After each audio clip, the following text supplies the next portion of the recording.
My girlfriend helped her ex move into our house without my permission. So I left and cut her off. I'm 31 and my girlfriend Jenny's 29. We've been together for 2 years and it was getting pretty serious. I'd say things were good. At least I thought they were. I knew Jenny had some quirks and a history of being close with her exes. She'd always tell me they're just part of my past. Nothing more. And I tried to respect that. I'm not the kind of guy who tells his girlfriend who she can and can't be friends with. But there was one ex, Mike, who'd come up a little too often. They dated for a couple of years, even lived together. And yeah, it made me uneasy sometimes, but I brushed it off. I met him once at this party Jenny threw. She introduced him as an old friend, but it was obvious to everyone there who he was. Her ex, the guy she once shared a life with. He was in a band and seemed like he hadn't really moved forward in life while Jenny had. I didn't think too much of him back then. But things started getting weird recently, especially when he showed up unannounced at our place for the first time. It was a Sunday.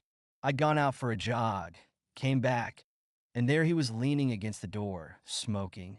He looked completely at home, like he'd just walked out of our kitchen. Jenny swooped in to introduce him, brushing it off with, "Oh, you just stopped by? He's having a rough time."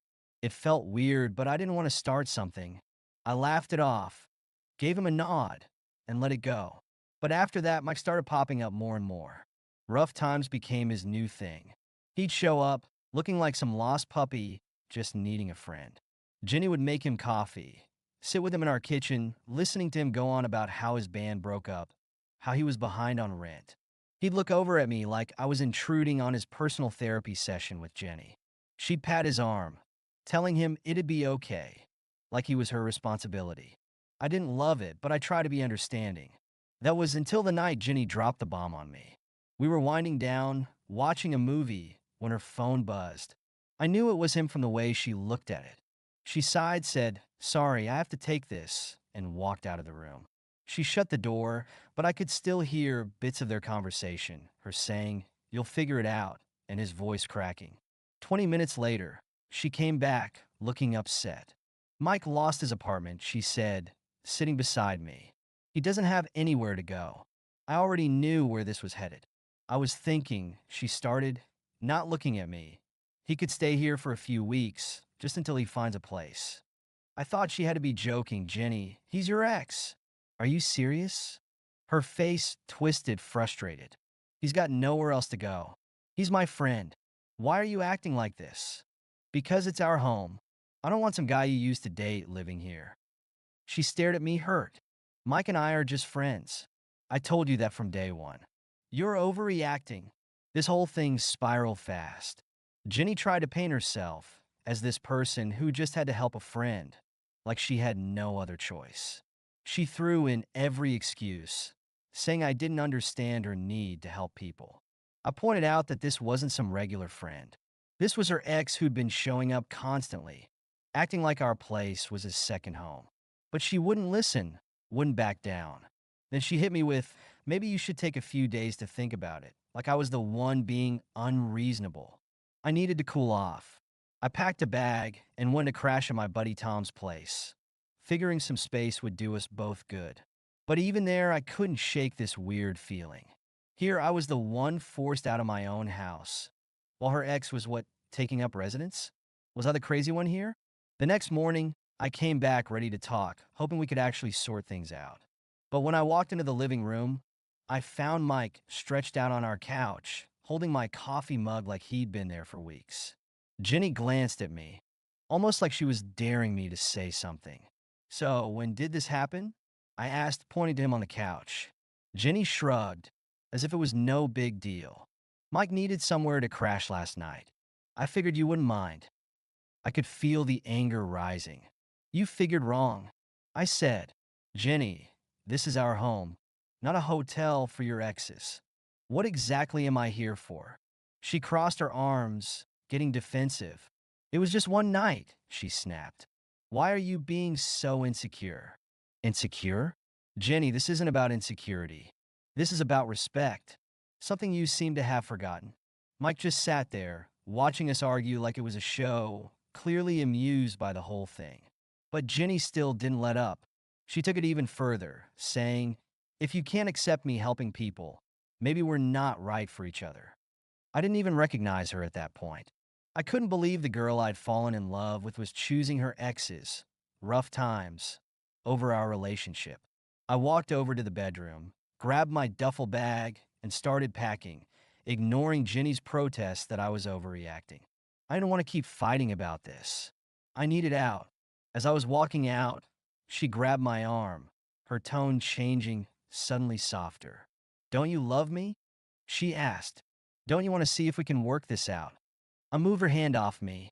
"I do love you," I said, "but not more than I respect myself." The days after that were rough. She called and texted constantly, swinging between apologizing and defending her actions, saying I was controlling or that I didn't understand her need to help people. It wore me down, but finally I just blocked her. I knew if I kept going back and forth, I'd end up sucked back in her mess. Once I had some distance, everything about our relationship started making more sense. I realized Mike's constant presence and her refusal to set boundaries were part of a pattern I'd ignored for way too long. This was never just about him needing a place to stay. It was about how she'd been pushing boundaries, disregarding my feelings, and acting like everything that was mine was hers.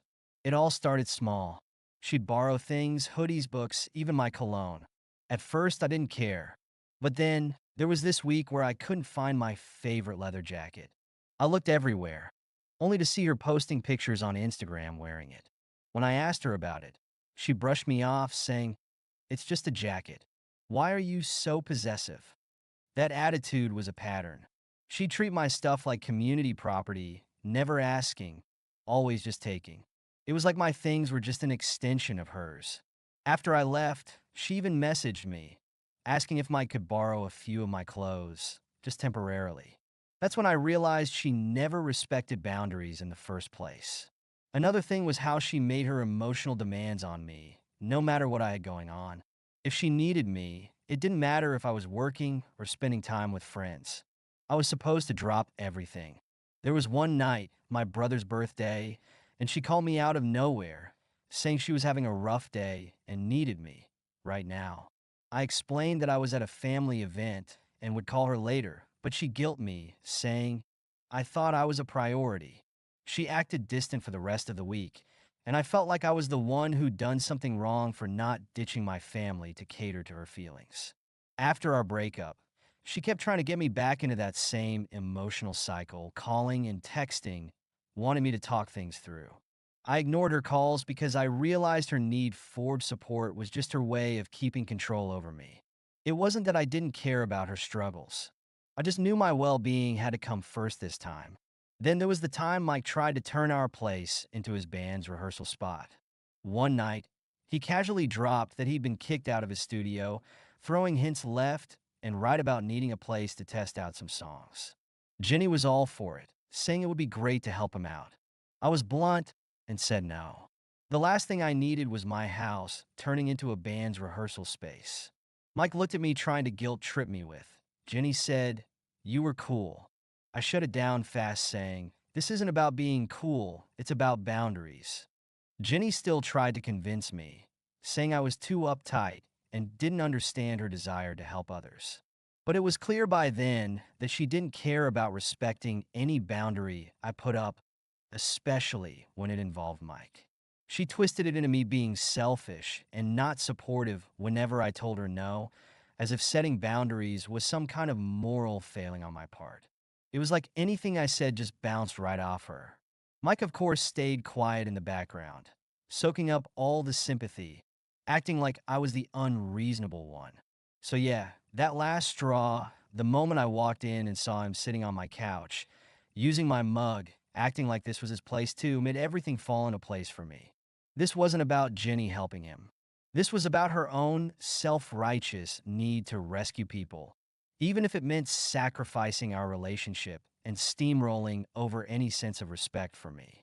And honestly, it made me wonder if she was keeping Mike around just to hold some kind of power over me, or maybe even over him. Packing up and walking out wasn't easy, but I knew I couldn't let her manipulate me into feeling like I was wrong for needing respect. I left for good this time, no plans to go back. She tried calling, tried to make it sound like I'd abandoned her over a little misunderstanding, but it was way past that. I was done being her doormat, done letting her turn my life into this soap opera of her exes and her emotional whims. It's been a few months now, and I haven't looked back. I realized I'd been blind to all the ways she'd ignored my boundaries and undermined my self-respect for her own convenience. I blocked her on everything, stopped checking mutual friends' feeds, and just focused on myself. My life's been a lot quieter, a lot less chaotic, and honestly, it's a relief. If I learned anything, it's that respect is non-negotiable. You can't build anything real with someone who won't respect your boundaries and expects you to sacrifice your dignity for their convenience. Thank you so much for listening to my story. If you have any thoughts, I'd love to hear them. So please leave a comment. Don't forget to like and subscribe if you want more stories like this one.